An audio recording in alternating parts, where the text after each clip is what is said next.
Maria, Virgem e Mãe. Como nós combinamos, vamos falar um pouquinho sobre Maria, e nós temos alguns dogmas marianos, alguns bastante confusos e difíceis às vezes de nós compreendermos, porque requer uma certa leitura.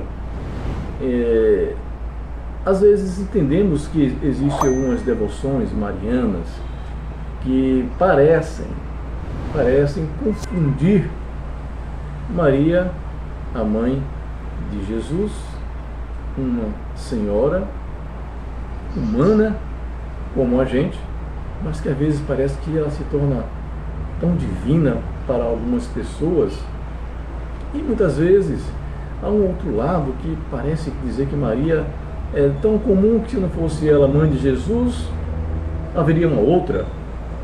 Não há diferença nenhuma, e isso não é verdade. Quando você pega as primeiras palavras, para a gente começar a entender um pouquinho da relação de Maria com o próprio Deus, você já fica encantado. Nós temos aqui a bênção de São Francisco, como vocês conseguem ver, essa bênção: que o Senhor te abençoe, te guarde, mostre para ti o seu rosto e tenha misericórdia de ti, volte para ti o seu olhar e te dê a paz. Existem muitas bênçãos na Bíblia onde solicita essa face de Deus, que o Senhor olhe para a gente, que o Senhor nos oriente, que o Senhor tenha piedade da gente. E o caso de Maria é impressionante, né? Porque o Senhor olhou para ela, como nós ouvimos isso no cântico Magnífica, olhou para a humildade da sua serva. E aí já começamos um primeiro desafio. A palavra lá, humildade, a gente deve compreender, no sentido mais original da palavra, mais do que humildade, fala-se de humilhação. Não foi só a humildade, muitas pessoas querem ser humildes, e quando você passa a querer ser humilde, você deixa de ser. Mais do que humildade, Maria, que representa todo o povo de Deus que foi escravizado e humilhado, mas que esperava um Salvador, Maria representa a humilhação do povo de Deus. Então, Deus olhou para a humildade no sentido de humilhação do seu povo. Ou seja, Deus olhou para baixo. A baixeza, é a humilhação do seu povo. E quando Deus olhou para baixo, para a humildade no extremo, quem ele viu? Ele viu Maria. Essa é a primeira experiência que a gente percebe desde os profetas. Por que isso? E quando você vai começar a ler um pouquinho sobre Maria, a gente vai entender umas palavras um tanto difíceis, porque Maria não quer que você venha a ela, e a gente vai tanto a ela, né? Nas bodas de Caná, por exemplo, as pessoas foram a ela. Paulo falou do vinho há pouco tempo, e nas bodas de Caná, uma festa de casamento que poderia durar 10 dias ou quase isto, a festa já estava mal começando, já não tinha vinho. O vinho, desde os mitos, simboliza a alegria, o sentido da vida, do que se celebra. E sem vinho não há nada, acaba tudo. E as pessoas não foram até Jesus, mas foram até Maria e disseram: hoje não tem mais vinho. Mas Maria não quer que você venha a ela. Quer o quê? Que você encontre Deus através dela. Por isso que ela disse depois ao servente: faça tudo o que ele, Jesus, disser a vocês. Faça tudo o que ele vos disser. E Lutero dizia: Maria é a doce mãe de Cristo. Ela é a Virgem Maria e mãe de Deus. Olha que por enquanto não estou ainda falando nada de os católicos, vou começar a entrar por aqui agora. Esta mulher que recebeu o olhar do alto, Deus olhou para o seu povo, olhou para Maria, que representa este povo. Deus preparou um Messias, preparou Maria, para que isso pudesse acontecer. Eu falava com vocês um pouquinho antes que é difícil hoje em dia sermos franciscanos, assumir esse projeto, né? Diante de tantos e tantos projetos do mundo, como agora, por exemplo, fora do Brasil, nós vimos esses cultos satânicos que estão existindo, tantos projetos escolares, quantas coisas levando pessoas para o lado contrário do projeto de Deus. Maria, virgem e mãe, ela já pré-existia. Antes de Maria entrar em cena no Novo Testamento, ela já entrava em cena nos livros sagrados de Deus. Existia o que nós chamamos de pré-existência de Maria. Na carta aos Filipenses, São Paulo escreve de maneira belíssima. Às vezes nós lemos os livros da Bíblia e passamos despercebido. Onde Maria está aí? Embora de condição divina, diz o livro de Filipenses. Embora de condição divina, esvaziou-se de si mesmo e assumiu a condição de servo, tendo nascido Jesus, né, semelhante aos homens. Aqui você perceba que Jesus, Filho de Deus, o próprio Deus, ele era de condição divina. Deus, a sua condição era divina, era o Deus. Esvaziou-se de si, assumiu a condição de servo, tendo nascido semelhante aos homens. Entendam aqui que a natureza humana de Jesus, ela foi assumida aqui, mas ela não foi absorvida. Ou seja, Marcelo, ele permaneceu Deus, mas se esvaziou para assumir a condição de servo, nascido semelhante aos homens. Essa condição humana de Jesus e também a sua condição divina, que permaneceu enquanto ser humano, foi a partir de um sim de uma jovem senhora de 14 ou 15 anos chamada Maria. Foi por isso que Deus o exaltou soberanamente. Deus exaltou muito e deu ao seu filho um nome que é sobre todo nome. Para quê? Para que ao nome de Jesus, está escrito em Filipenses 2, 6 a 11, ao nome de Jesus se dobre todo o joelho. Marcelo, então Deus deu a ele esse nome? O que é o nome? Jesus, o que é o nome? Né? O nome significa identidade e missão. Quando Deus se revela a Moisés, pelo nome, ele apresenta aquela imagem, aquele sinal: eu sou aquele que sou. Este é o nome que traz a identidade de Deus e a missão. Deus dá a Jesus nome, que significa identidade e missão. E dá como, Marcelo? Porque enquanto homem, como que Deus vai dar esse nome a Jesus? A partir de Maria. Diz o anjo: conceberás em teu seio e darás à luz um filho, e lhe porás o nome de Jesus. Quem anuncia o nome, sempre na tradução judaica, é o pai. No caso de Jesus, foi a mãe. Porque Jesus é o Filho de Deus. Portanto, sem perder a natureza divina.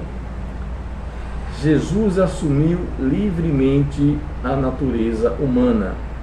Ele não se apossou dos poderes, de querer ser o tal, porque eu sou Deus. Não se apegou.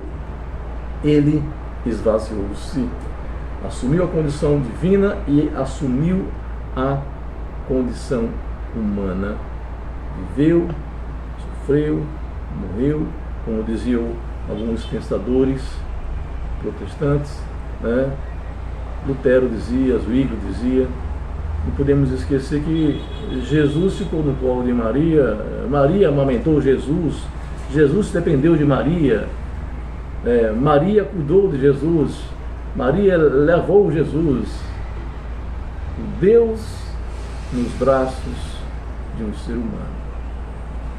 Essas condições, claro, foram todas previstas. É um grande projeto que aconteceu.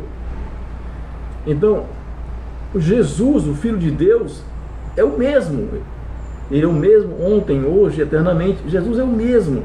Nesse projeto de Deus, que Jesus já existia, junto a ele existia neste projeto essa mulher chamada Maria.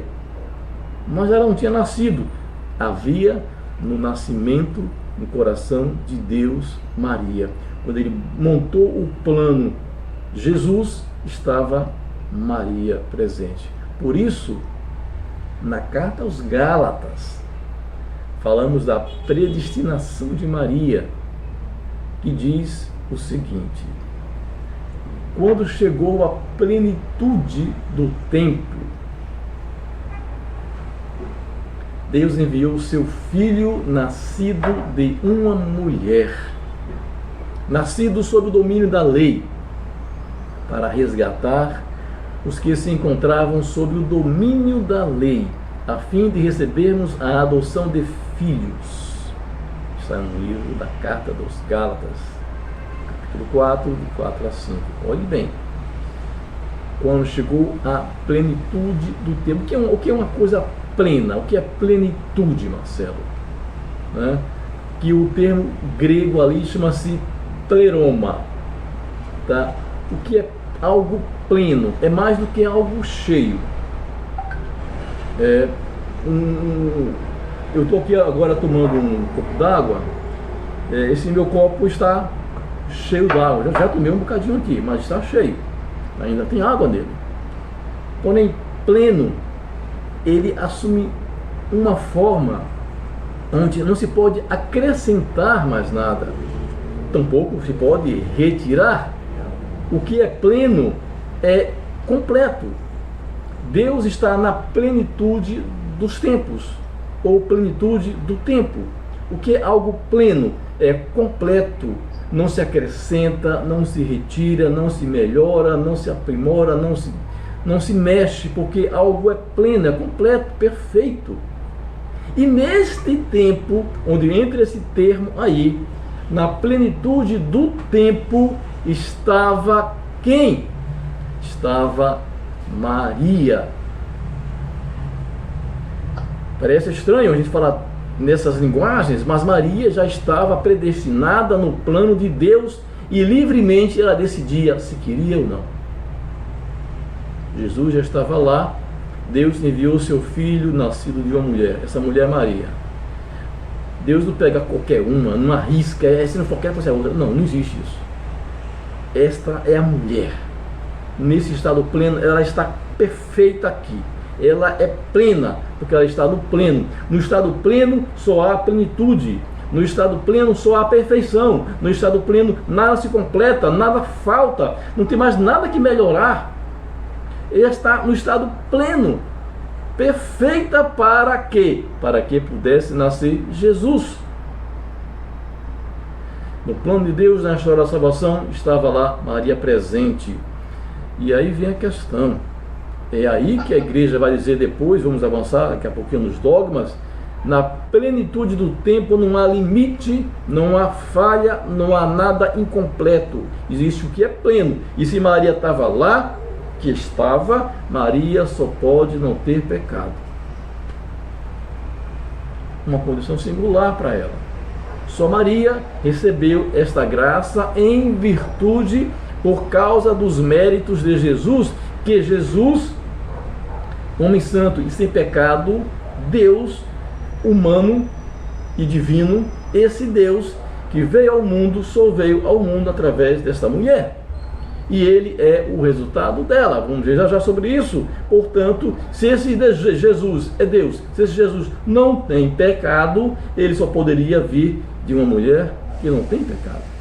Vamos já chegar sobre isso. Preparação, então, de Maria. Maria foi preparada. Foi preparada desde a eternidade. Vocês percebem que estou colocando as minhas falas sempre com as fundamentações bíblicas, como faz o nosso irmão e pai São Francisco, como devemos fazer na nossa fé, que devemos proclamar sempre o Evangelho. A preparação de Maria por mérito de Cristo em Lucas é linda, é maravilhoso, é encantador, é plena e não somente cheia de graça. A palavra oficial, mesmo que o anjo fala, o termo grego, como nós vimos lá, é plenitude. Então, a gente mistura um pouco do latim, gratia plena, ou então salve, que é um pouco parecido também da tradução do latim, que São Jerônimo traduziu para a gente, mas veremos daqui a pouquinho que a saudação seria esse alegra-te, que é uma maneira de saudar somente para uma posição especial. Então, vimos que Maria é plena e não somente cheia de graça, ela é plena de graça, como a gente rezava e como ainda em algumas culturas e tradições, algumas línguas, italiano, espanhol, ainda reza plena eres de graça, plena de graça. Maria é plena de graça, não cheia. A gente entende que é a mesma coisa, não é como escrava e servo, veremos já, não é a mesma coisa. Cheia, você pode pegar um copo com metade da água, o copo está cheio ou vazio? Está cheio, tem água, mas está pleno? Não. O que é pleno? Transbordar, não há limite, já está completo. Então, Maria tem uma santidade singular desde a eternidade, em sua conceição, em sua concepção, por méritos de Jesus Cristo, que é o nosso Senhor. Maria, então, para que ela pudesse gerar Jesus nessa condição plena, onde ela estava presente, Maria, ela foi já ali, remida, salva. Remida na plenitude do tempo. O Papa Francisco escreveu uma belíssima carta, né? Falava de São José, esse pai do coração, esse pai criativo. Deus falava com José em sonhos, dizia o que ele deveria fazer: recebe tua esposa, que nela foi gerada pelo Espírito Santo, pega a tua mulher e vai para o Egito agora, volta do Egito para cá. Então, tudo isso. O anjo aparecia, o anjo do Senhor, que entende-se como o próprio Senhor, que se manifesta em forma de anjo, aparece para São José, faça isso. Ele fazia tudo. E na carta belíssima do Papa Francisco dizia assim: José era o pai de coração e criativo. Ou seja, ele vai fazer a missão. Agora, quem vai estudar os caminhos, os critérios, como fazer, o tempo que ele vai ter que fazer para perceber quando há menor ou maior perigo, por onde desviar, por onde fazer, como projetar, arquitetar, como cuidar, como salvar a Nossa Senhora, como salvar Jesus, como fazer todo esse trabalho. Essa ideia, José, é contigo.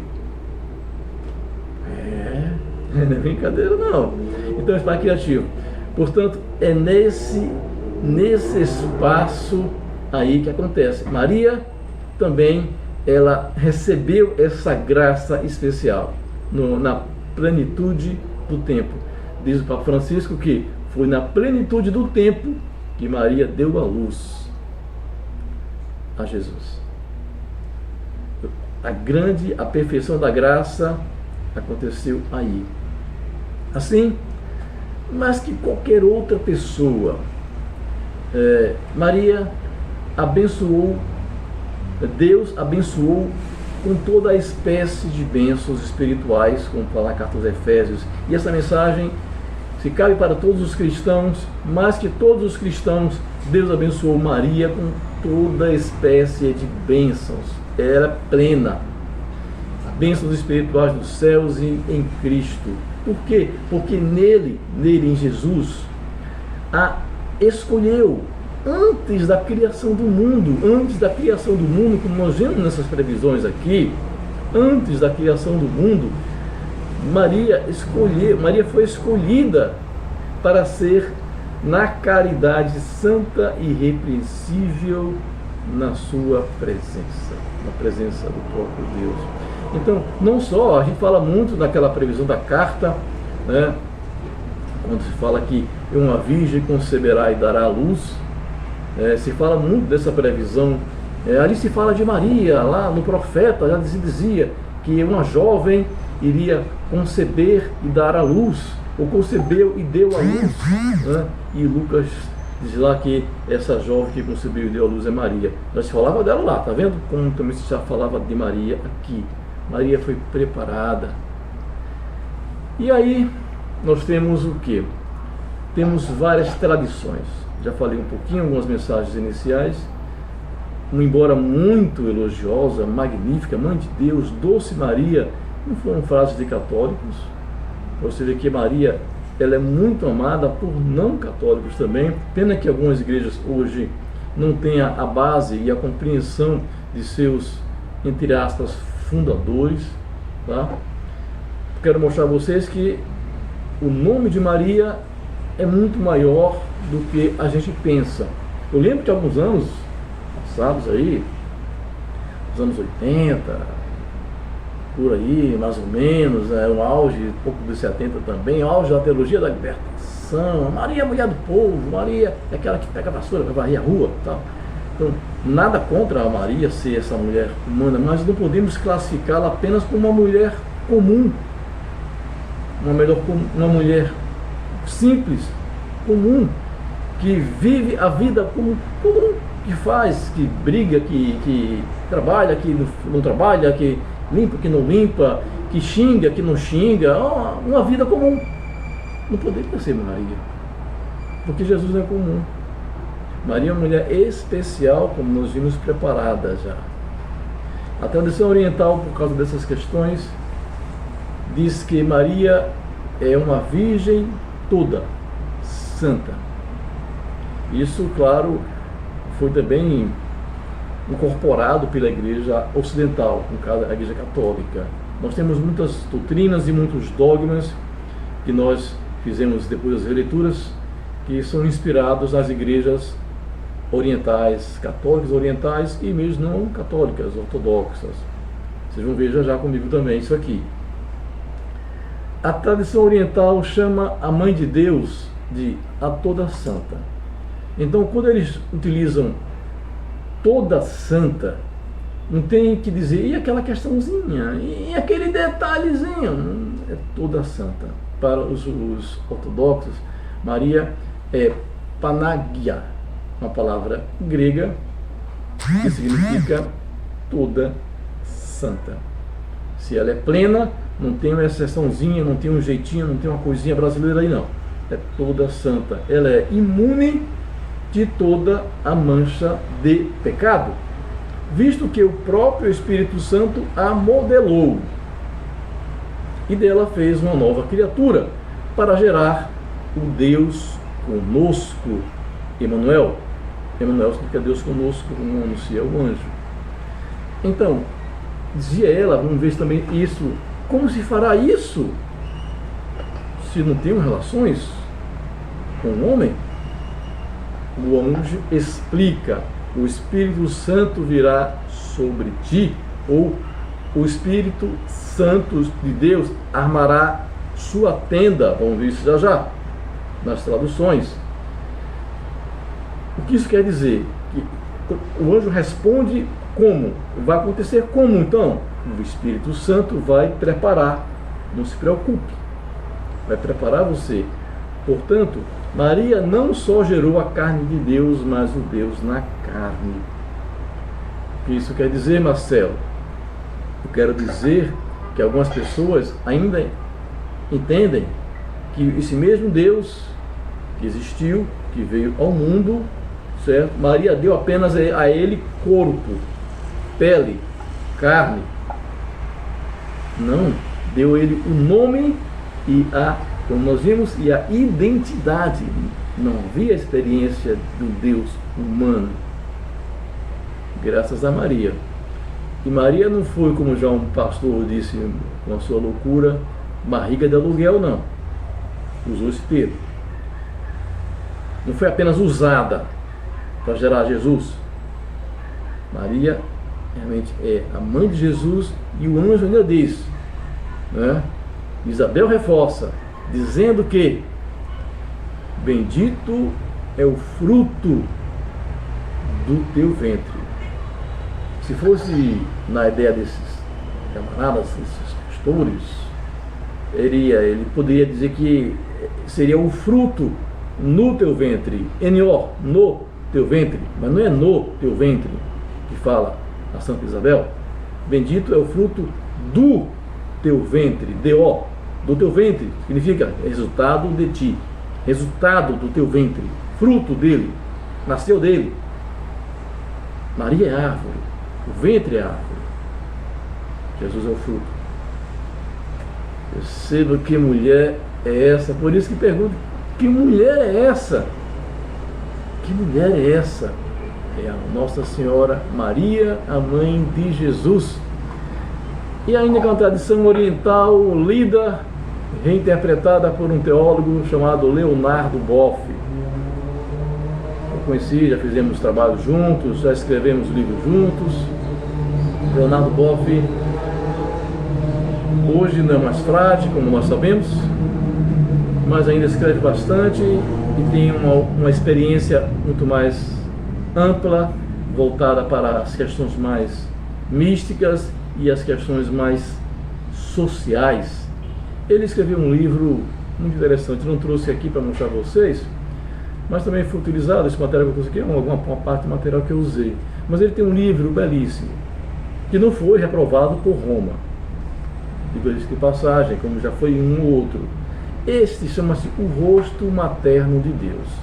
Você pode, acredito, que encontrar nas lojas. Ele diz algumas coisas se baseando na tradição oriental sobre Maria. Ele reinterpreta, ele traduz algumas passagens bíblicas, dizendo que aquelas passagens estão muito ainda marcadas pela força do machismo. O homem é que determina, a linguagem muito masculinizada, e aí foge algum sentido mais literal, né? Aí no caso a gente tem que pegar o que? A Bíblia grega para ver. Eu consultei algumas coisas e confirmei realmente o que ele fala, ele tem sentido, né? Quando está escrito lá, quando a pergunta a Maria, como se fará isso? E o anjo que responde, o Espírito Santo virá sobre ti e o poder do Altíssimo te cobrirá com a sua sombra. Há uma possibilidade de outra tradução. O Espírito Santo virá sobre ti, e a energia, que a palavra que está lá em grego, certo? Não se fala do Espírito, né? Mas tem uma palavra grega chamada dinamis, que significa o que nós falamos hoje de dinamismo. O que é esse dinamismo? É essa energia constante, é uma força de energia que não para, como se falasse assim um anjo, o Espírito Santo virá sobre ti, e a sua energia constante, a sua presença constante, essa força, esse poder constante lá do Altíssimo de Deus em ti, vai armar uma tenda. E aí o termo que ele fala lá é pisquiaceisoi. Essa palavra tem a ideia de tenda, desse esqui, tá vendo? Esquiace, tem a ideia de tenda. O que isso quer dizer, Marcelo? Quer dizer que o Espírito Santo vai se tornar presente com a sua força, com o seu poder, com a sua energia e vai em ti fazer morada. Por isso, o santo gerado será chamado Filho de Deus. Então, é algo muito mais profundo que o Boff leva. Tá? Maria não só recebe essa luz do Espírito Santo naquela hora para conceber o filho e acabar aquela graça. Pronto, cumpri a minha missão, beleza, já estou cheia, beleza, ok, valeu. Não. Ali o Espírito Santo, o próprio Deus, arma a sua tenda, ou seja, Maria passa a ser essa tenda, o próprio templo onde vai habitar Deus permanentemente. Olha que maravilha. Às vezes nós falamos assim, eu recebi uma inspiração divina, uma inspiração de Deus, e estou sentindo isso. Maria, ela tem sempre o Espírito Santo. Por isso que lá no cenáculo, todo mundo estava reunido com a mãe de Jesus. Então ele fala ainda, armar a tenda é morar, não passageiramente, mas definitivamente. Armar a tenda sobre alguém, como diz o texto bíblico, significa, a partir de agora, será a portadora permanente do Espírito. Ela foi espiritualizada, quer dizer, o Espírito faz parte dela. É por isso que os ortodoxos, os orientais, falam que Deus moldou, preparou Maria de uma forma que ela pudesse ser preparada para gerar Jesus, o Filho de Deus. Se ela tivesse pecado, Jesus pegaria os pecados. Se ela tivesse problemas, limitações, Jesus receberia, porque Jesus é fruto dela, é resultado dela. Então o que a gente faz com Maria? Por isso que as previsões, ela já pré-existia, ela já era preparada, ela já era totalmente acompanhada, cuidada por Deus.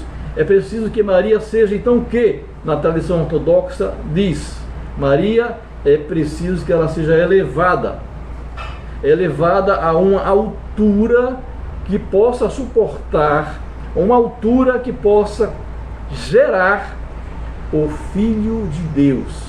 E essa altura que ela possa receber o próprio Deus é uma altura de elevação divina. Não digo que ela é deusa, digo que ela é divina, que ela é de Deus.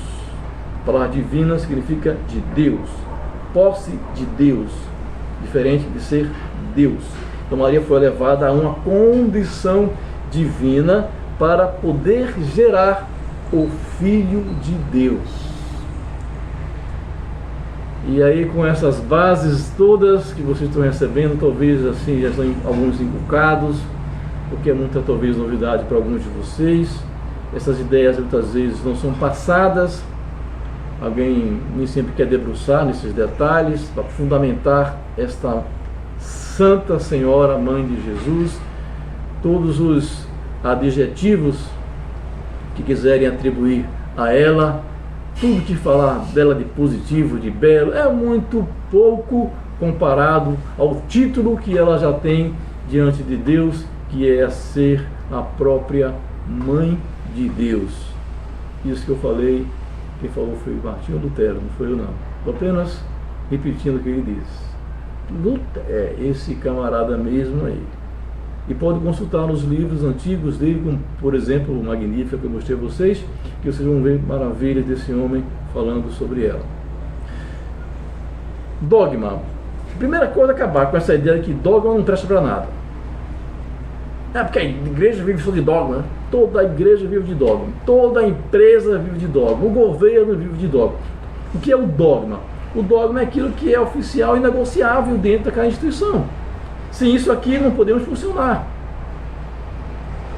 E ao mesmo tempo, na igreja, é uma tentativa de expressar conceitualmente, a maneira de você conceituar, de explicar esta experiência humana da revelação de Deus. O dogma não vem da igreja, vivam assim, façam isso, creiam nisso. Não é assim, é o contrário. O povo recebe essa revelação e vai vivenciando isso naturalmente. E a igreja, ela apresenta o seu olhar oficial, ela dá o seu conceito de se isso vale, não vale a pena seguir, é ou não é, né? E passa séculos percebendo, analisando, e diz realmente essa experiência do povo tem fundamento. Ele se expressa dessa maneira assim, não, é preciso organizar, sistematizar, é preciso conceituar para que nós demos o nosso parecer. A igreja tem que se manifestar sobre essa experiência do povo. O povo vive assim, a igreja tem que se manifestar, dar o seu parecer oficial sobre esse assunto. E ela percebe, isso aqui é essencial da igreja, é essencial da fé. Isso é um dogma, temos que viver assim. Isso é dogma. No livro O Dogma que Liberta, trata exatamente essa ideia. No dia 22 de junho de 431, no concílio de Éfeso, veio Mãe de Deus, um outro dogma. Em 649, no concílio de Latrão, Virgindade Perpétua de Maria. No dia 8 de dezembro de 1854, veio Imaculada Conceição de Maria.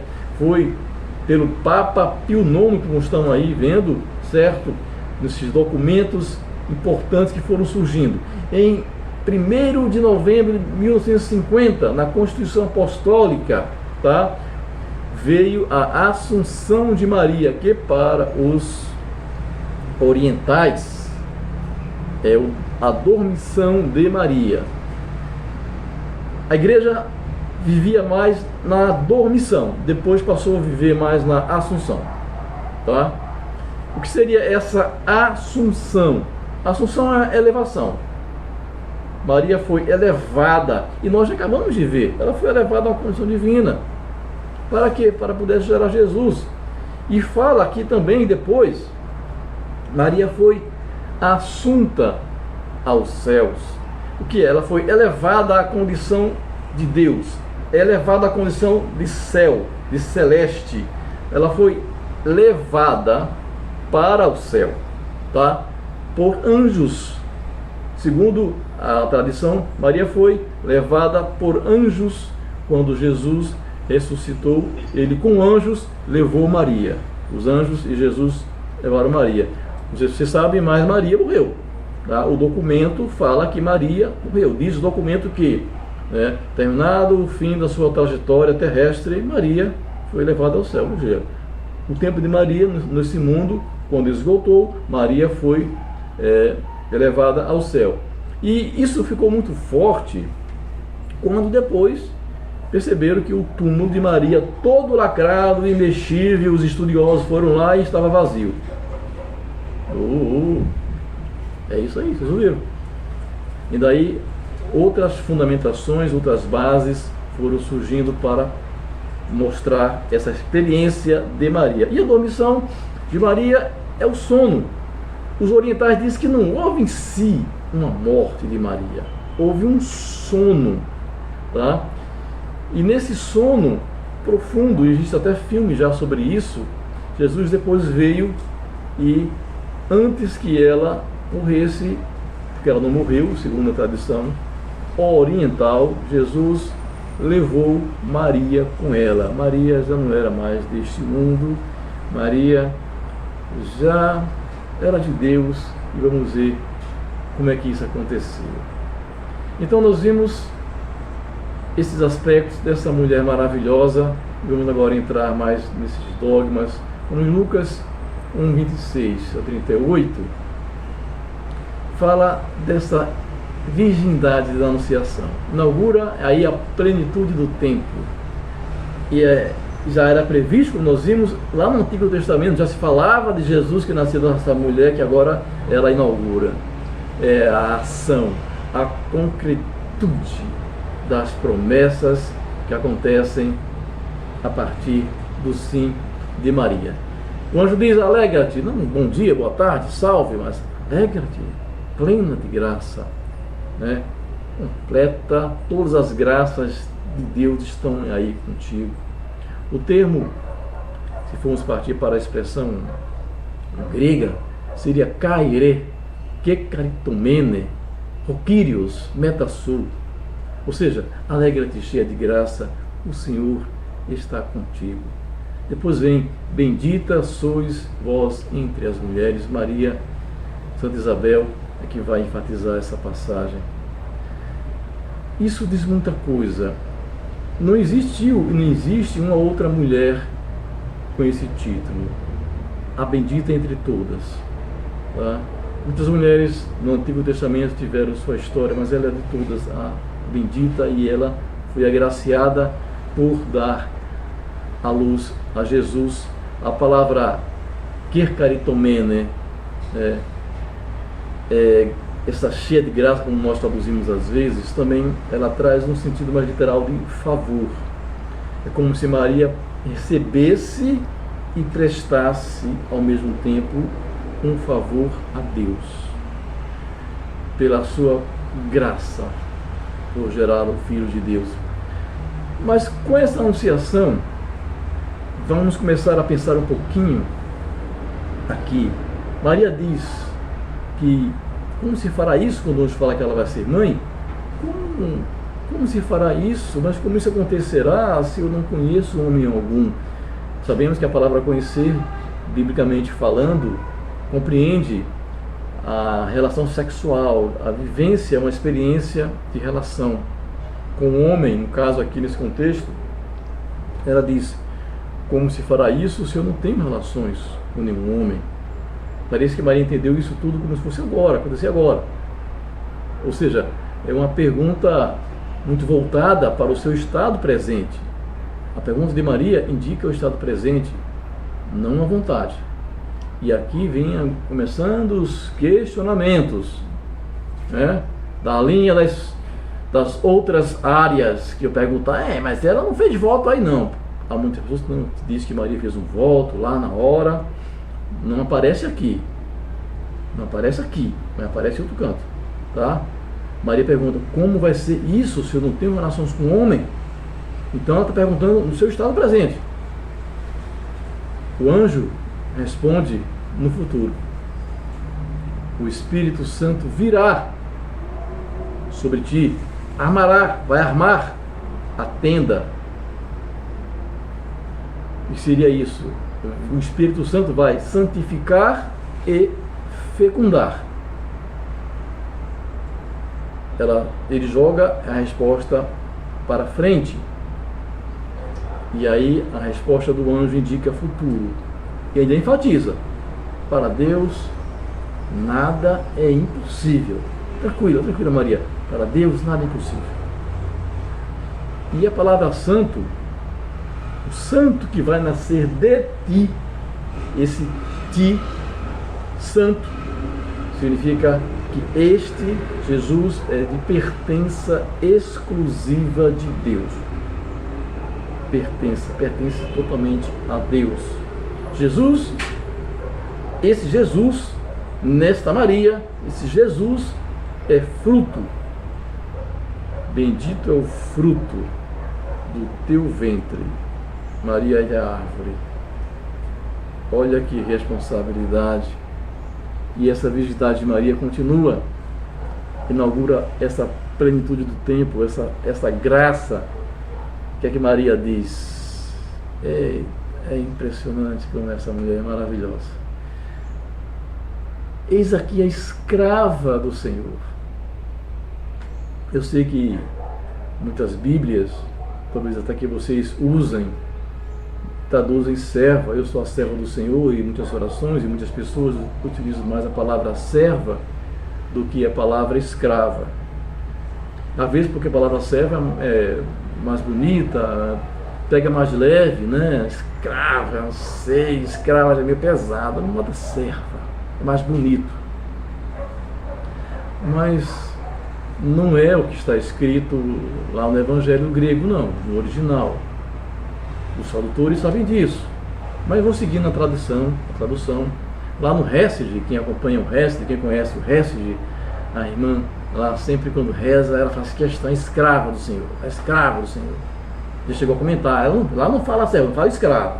Mas por quê? Tem diferença? Eu sou um escravo, eu sou um servo. A palavra é quase a mesma, né? Quase a mesma, né?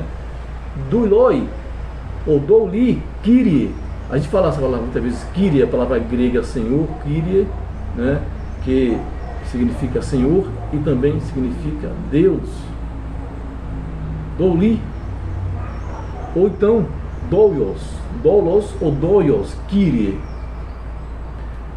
Doios, Kyrie, certo? Muito parecido com doim. Percebam? Dolin e doios, ou dolos. A diferença das letrinhas são muito poucas. Você pode reparar no grego aí, tá? Muito pouca diferença. Um é servo e o outro é escravo, tá? Mas como isso tem a ver, Marcelo? Por que essa diferença? A diferença é que quando você é um servo, é como se você fosse um empregado doméstico. Você é um servo, você faz o trabalho, presta o seu serviço, às vezes você recebe sua diária, tem servos do rei, tem servos lá que tem 3 salários, alguns cuidados, depois ele retorna ao seu serviço para a sua vida. O servo tem o seu espaço, o servo ele é dono de si, o escravo não. O escravo não é dono de si. O escravo é uma propriedade do seu senhor, onde o senhor pode vendê-lo, negociá-lo, trocá-lo.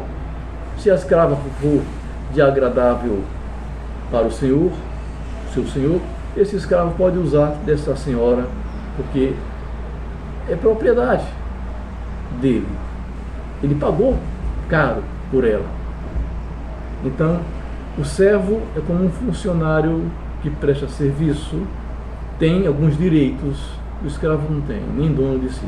O escravo não é dono de si, o escravo não é dono do seu corpo, o escravo é uma propriedade do Senhor. Ela está nas mãos do seu Senhor, o Senhor faz dela o que quiser. Ela não tem mais direito de nada. Maria não disse eu sou serva. Maria disse eu sou escrava.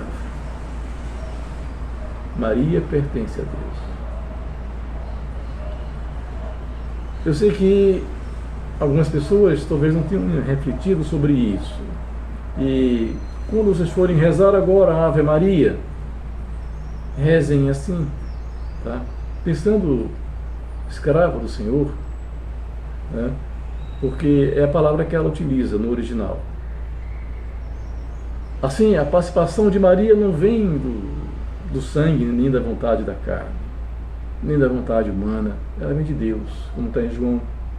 Este é o sentido esponsal da vocação de Maria, nessa relação com Deus. Essa é a realização perfeita da maternidade virginal de Maria. Esta é a Nossa Senhora. Por isso que ela é a mãe divina, ela é a mãe de Jesus, ela tem esta maternidade divina.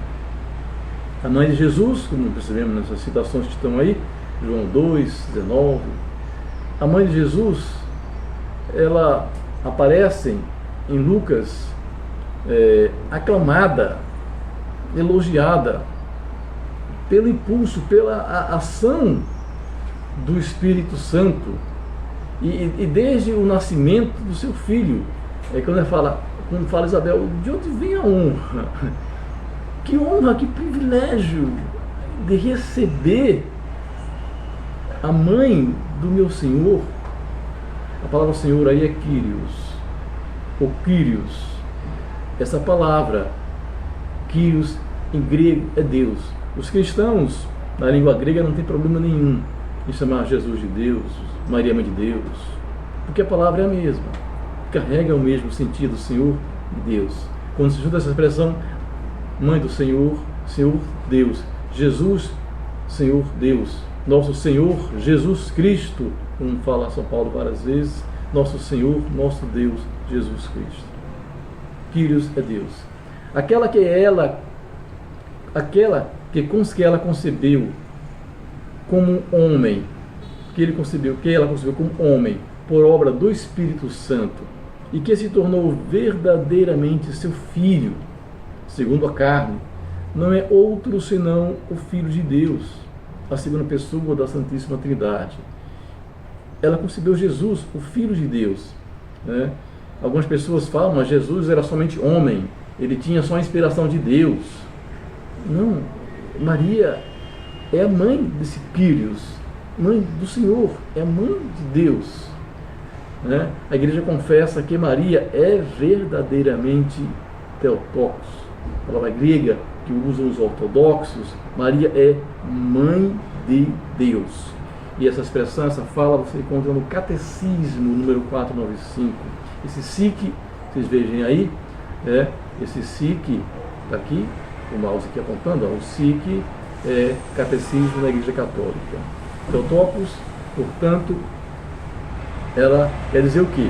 Ela não é a genitora de Deus, Deus Pai, o Deus, mas ela é a geradora desse Deus humano. Assim se expressam os ortodoxos para explicar esse termo Theotokos. E a maternidade divina de Maria, Jesus é homem e Deus. Como homem, Jesus é limitado. Que? Jesus é limitado? Calma, calma. Diz o texto, ele crescia. Se ele crescia, tem espaço para crescer. Ele crescia em sabedoria, estatura e graça. Porém, junto à sua experiência humana, ele também é Deus. E tinha o conhecimento íntimo e imediato das pessoas que pensavam sobre ele, né? Como ele dizia tantas vezes com os judeus, que ele lia o pensamento das pessoas, via a intenção das pessoas.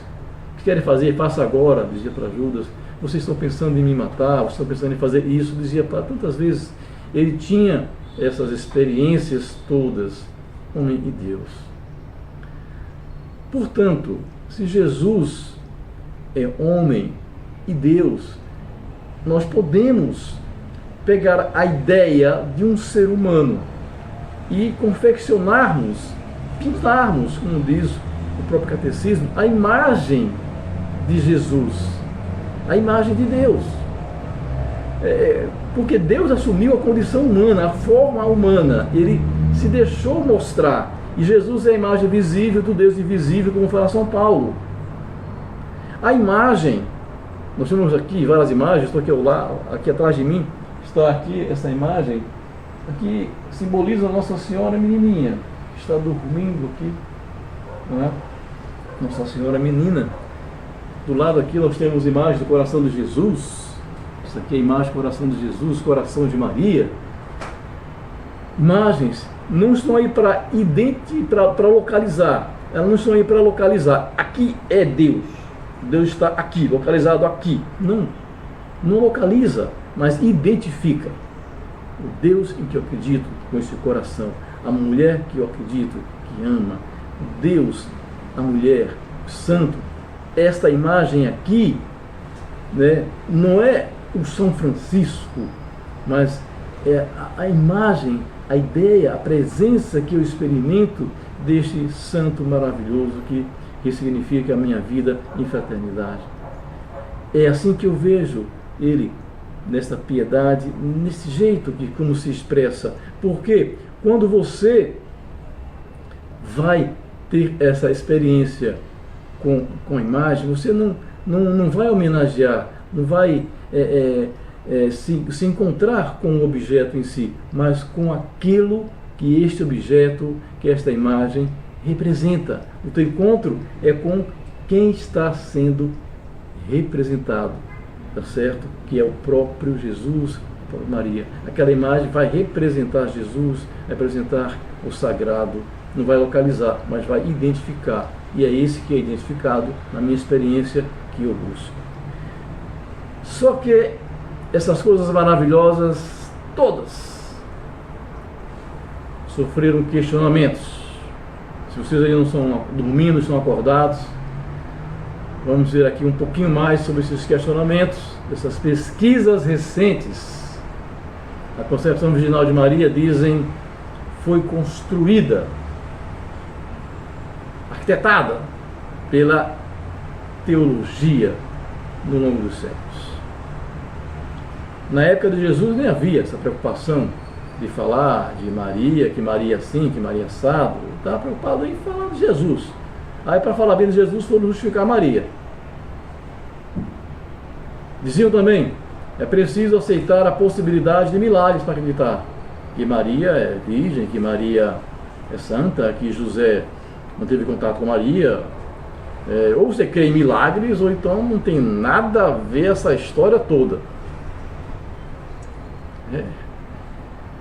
É assim que é colocado por pesquisas. O Evangelho de Mateus, escrito mais ou menos nos anos 80, depois de Cristo, ele pega o texto, a obra, diz que Maria foi concebida pela obra do Espírito Santo, se baseando em Isaías 7,14, que fala, aquela passagem que diz que uma jovem concebeu e deu, ou conceberá e dará à luz o filho. Mateus não pega a fonte de hebraico, porque o hebraico mesmo, no livro de Isaías, que foi escrito em hebraico, originalmente, depois foi traduzido para os gregos. O livro de Mateus, que foi escrito em hebraico, não diz que uma virgem vai conceber e dar à luz. Não toca nisso não. Fala que uma jovem conceberá e dará à luz. Ela é jovem, vai ter uma idade de uma garota. Jovem. Mas se é virgem, se não é virgem, Isaías não fala. Quando foi traduzido para o grego, a Bíblia do Antigo Testamento traduzido para o grego, mais ou menos 287 a.C., aquela Bíblia que nós chamamos da Bíblia dos 70, ou a Bíblia grega, ou a Bíblia dos cristãos, como hoje muitos falam, essa versão grega foi traduzido não por gregos, traduzido por judeus. Traduziram a versão hebraica para o grego, para colônias gregas que não já falavam o hebraico, porque já se falava o grego, que é a língua mundial da época. As pessoas traduziram o hebraico para o grego, colocando, entendendo que quando Isaías falava em jovem, ele estava falando de virgem. E Mateus pega, então, a versão grega e não hebraica, para dizer que Maria foi virgem. Isso que diz as pesquisas recentes. Tá? A palavra braga, está lá, eu botei aqui para vocês, a palavra grávida em hebraico, depois a versão grega, partenos. Houve então o que, um acidente de tradução? Será que é raro na tradução? Ou será que tem alguma intenção aí? Boa ou má? Não sei. Ele diz que não sabe, eles questionam. Lá pelos anos 60, 70, 67, 65 mais ou menos, começou a aparecer o livro de Marcos. Fala que Jesus é filho de Maria, no trecho que diz: não é este o carpinteiro, o filho de Maria? Está em Marcos 6,3. É estranho falar essa expressão, alguns questionam essa passagem, que dizem que nessa época não se falava assim. Se falava o filho do pai e não da mãe. O pai é que deveria ser a referência, não a mãe. Começam a questionar. Depois, não sabia o que falava da mãe. Será que não sabiam quem era o pai? Ou então queriam dizer que o pai era o próprio Deus, por isso não falavam São José? Por que razão não falavam o filho de José, falavam o filho de Maria? Qual a razão? Como é que os judeus vão aceitar a ideia de que Jesus é o Messias e nem conhece a sua origem, o seu pai? Aí, Jesus é acusado de ser filho bastardo. Lá em João, capítulo 8, 41 a 42, os judeus num diálogo, como sempre, brigando com Jesus, ele fala que nós somos filhos de Abraão, nós não somos filhos de bastardo, de qualquer um, não, que nasceu de uma aventura, de uma coisa assim, não. Nós somos filhos de Abraão. Jesus fala: se vocês fossem filhos de Abraão, vocês faziam as coisas que ele pede, faziam as coisas que eu falo. Eu vim foi de Deus. Então, nesse diálogo aí, Jesus fala que saiu e veio de Deus, porque os judeus estavam acusando Jesus de ser filho de uma outra pessoa. essa fala é complicada. Chegou um rabino uma vez na faculdade, apresentou um trabalho, criou um mal-estar muito grande entre nós, né? Trazendo essa sua pesquisa dos judeus, questionando que nos seus documentos havia uma tradição, uma história que eles colocaram lá, que esse Jesus, sei não, que Maria viajou, quando estava grávida, sei não. Foi isso mesmo, estão ouvindo. Chegaram até a falar de um soldado romano. Absurdo. E aí surgiram, você acha que se por acaso fosse de um soldado romano, as pessoas iam se matar? Tantos seguidores que deram a vida por ele, na história da época, iam dar sua vida por essa pessoa, por essa mulher. Vocês acham que isso iria acontecer? Que José iria ficar? Vocês acham que isso aqui ficou, cara? E o grande rabino, braço direito do discípulo Gamaliel, mestre dos rabinos, o mais respeitado de vocês, que tinha Saulo de Tarso, o maior dos rabinos, conhecedor pleno, completo das Sagradas Escrituras, fiel, ardente das tradições judaicas. Por que é que o Saulo virou Paulo? Por esse homem, Jesus? Foi uma briga nisso dentro de uma faculdade, tá, gente? Foi uma questão séria que foi levantada e realmente ele saiu com o rabo entre as pernas e não voltou mais e não quis mais conversa. Jesus foi muito questionado por pesquisas recentes. Tudo aquilo que eu falei no começo, maravilhoso, na Bíblia, mas como diziam os pesquisadores atuais, ou você crê ou você não crê. E aí a nossa experiência é de fé. Essa questão ocupou esses 3 primeiros séculos da igreja. Até que, depois de muito tempo, né, também na igreja, já antes dessas pesquisas recentes, mas essa questão da virgindade de Maria nem sempre foi muito claro também para a igreja. Esse Aurélio Ambrósio, padre da igreja, ele escreveu o seguinte: a bem-aventurada Maria é porta pela qual está escrito que o Senhor entrou por esta porta. Portanto, estará fechada após o nascimento, já que como virgem ela concebeu e deu à luz. E Maria fala, né? E Mateus fala, né? Maria concebeu e deu à luz a Jesus. Concebeu e deu. Então, essa situação é uma situação bastante delicada, tá? Os dogmas passam por tudo isso, por isso a igreja teve que responder, por isso dogmas, por isso concílios. As pessoas não poderiam ficar sem resposta, sem uma resposta oficial. Concílio de Éfeso, 431, e Calcedônia, 451, diz: Maria é Theotokos, é mãe de Deus. Maria não só se manteve virgem, como não pecou. Mas pensavam diferente alguns dos nossos teólogos, Bernardo de Claraval e Tomás de Aquino. A virgindade só existiu somente até a concepção. Depois não garanto não. Em 1854, o Papa Pio IX decreta que Maria foi concebida livre do pecado original. O nascimento de Cristo não diminuiu nada, não diminuiu antes, mas consagrou a integridade virginal de Maria. Essa frase está no Catecismo da Igreja Católica. O nascimento de Cristo não diminuiu, antes consagrou a integridade virginal da sua mãe. Maria é sempre virgem.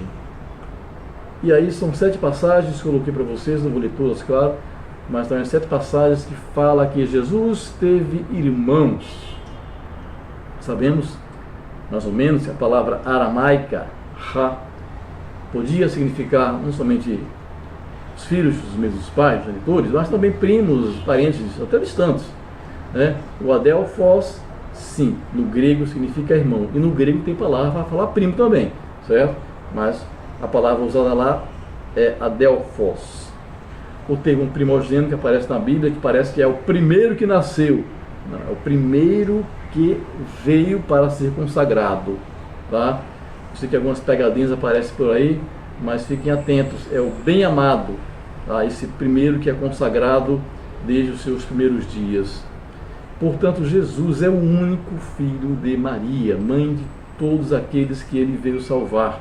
Por isso que fala em Romanos, ela deu à luz um filho que Deus estabeleceu como primogênito de muitos irmãos. Primeiro de muitos irmãos. Esses irmãos são muitos. Até fala aqui em Atos dos Apóstolos que Jesus, quando ressuscitou, apareceu a mais de 500 discípulos que ele tinha. Eu tenho certeza que Maria não teve 500 filhos. Não sei se vocês... Eu tenho certeza que vocês também acreditam nisso, né? Mas a resposta da igreja. A mãe e os irmãos de Jesus em Marcos 6,3. Não é este o carpinteiro, filho de Maria, irmão de Tiago, de José, Judas e Simão? E não estão aqui conosco suas irmãs? Essa passagem deixa muita gente em desespero, né? Entra em pânico. Não é este o carpinteiro, filho de Maria? Já começa a dizer que é o único filho. Ou esse artigo, o filho de Maria, que algumas versões traduzem, não é este o carpinteiro, o filho de Maria? Mas, seguindo a tradição para explicar, diz claramente em Mateus 27 que Maria, que é essa Maria, a mãe de Tiago e José, e também de Judas e Simão e as irmãs e tal, essa Maria, tá, aparece em Mateus como uma outra Maria, estava presente lá, Maria, mãe de Tiago e José. Sabemos ali claramente em Mateus 27 que é uma outra Maria, porque essa Maria apareceu em cena, começou a acompanhar Jesus a partir da Galileia, não do seu nascimento. A partir de Galileia tornou-se uma discípula de Jesus. Essa é Maria, mãe de Tiago e de José, portanto também é mãe dos outros filhos. E estavam ali olhando de longe muitas mulheres que tinham seguido Jesus desde a Galileia para o servir, entre as quais estavam Maria Madalena, Maria, mãe de Tiago e José, e a mãe dos filhos de Zebedeu. Bom, essas são as que seguiram Jesus, claramente aí descartando as possibilidades. O povo fica querendo colocar filhos e mais filhos de Maria, né? E Maria já disse: eu sou propriedade de Deus, a escrava do Senhor. Uma outra passagem para vocês não ficarem desesperados. Por isso que o dogma tem que esclarecer todas essas passagens para vocês. Irmãos de Jesus não é o mesmo que filho de Maria. No Evangelho nenhuma vez aparece filhos de Maria. Aparece sempre a mãe de Jesus e os irmãos dele. Então, em Mateus tem uma passagem cabulosa. Em algumas tradições mais antigas, seguindo uma tradição mais literal, e aí ficava escrito assim: e Maria e José não a conheceu. Sabemos que conhecer é ter relações conjugais. E José não a conheceu até que deu à luz o seu filho, o primogênito, e pôs por nome Jesus. Aí quem lê assim, rapidamente, dá a impressão que depois que deu à luz, sim, aí teve. E não a conheceu até que deu à luz seu filho, o primogênito. Parece que esse até aqui está dizendo que sim, depois. Mas no caso, as expressões semíticas, eles tentam muitas vezes enfatizar o fato, como o diálogo Maria com o anjo, como se fará isso. A mesma coisa aqui, enfatizando a situação que se deu ou não se deu naquele momento. Não está preocupado com o futuro, está falando que naquele momento, ali, Maria teve Jesus, não teve contato com José. Ele quer falar de Jesus aí, o foco é Jesus. E Maria não teve relações com José. Esse é o que está dizendo. Esse até aqui aparece várias vezes em várias passagens na Bíblia, como por exemplo no Salmo 109, alguns 7:10, que diz: senta-te à minha direita até que eu faça dos teus inimigos um banquinho, um escabelo para os teus pés. que diz assim o salmo disse o Senhor ao meu Senhor, senta-te à minha direita, até que eu faça dos teus inimigos escabelo para os seus pés. Parece que depois do fim da história da libertação, salvação, ele vai deixar de sentar à direita, né? Porque ele vai ficar só até que ele consiga superar os inimigos. Depois sim, ele vai ensinar na direita, na esquerda, no centro, pelo sentido aqui. Às vezes a gente fala assim, algo nos nossos dias, e o juiz o condenou sem tê-lo ouvido. Parece que depois que condenou o camarada e triturou o cara, foi ouvir o cara, né? O juiz o condenou sem tê-lo ouvido, né? É algo nesse sentido, mais ou menos assim, tá? E para mostrar que não é conversa, na carta aos Hebreus, que retoma essa passagem do Salmo, diz que mas este, havendo oferecido um sacrifício pelos pecados, assentou-se para sempre à direita de Deus. Senta-te à minha direita, disse o Senhor ao meu Senhor. Senta-te à minha direita, até que, e aqui em Hebreus fala que ele sentou para sempre. E aí pronto, você vai na própria palavra de Deus encontrando as respostas. Maria, toda santa, toda especial, porque Jesus é único, é santo e especial.